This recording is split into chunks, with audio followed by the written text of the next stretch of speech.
Je prévois pas vraiment que ce soit très fort, là. Malgré les alertes météo émises par Environnement Canada, les riverains rencontrés ne sont pas inquiets outre mesure, puisque les répercussions de l'ouragan Sandy sont finalement moins importantes que prévu. C'est embêtant ici, là. C'est embêtant parce que là, on n'a pas eu de vent, ben. Les vents sont demeurés calmes, réduisant le déferlement des vagues. Est-ce qu'il va y avoir des effets ici?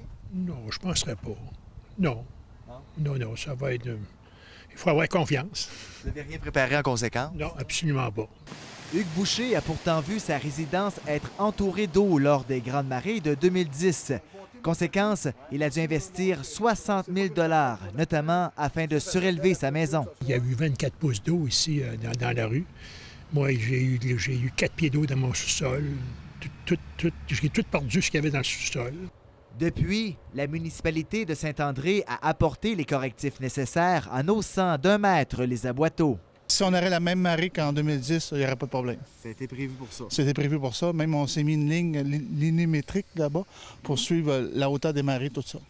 Au cours des dernières heures, les municipalités qui longent le littoral du Saint-Laurent sont tout de même demeurées en mode vigilance à la suggestion de la sécurité civile. Au niveau de la sécurité civile, on ne peut pas relâcher dans le sens qu'on a quand même des alertes météo. On est quand même en marée haute.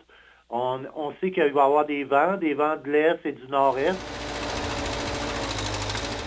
Si les répercussions de Sandy risquent d'être moins importantes, les grandes marées d'automne représentent toujours un potentiel danger. Pierre-Gabriel Turgeon à Notre-Dame-du-Portage.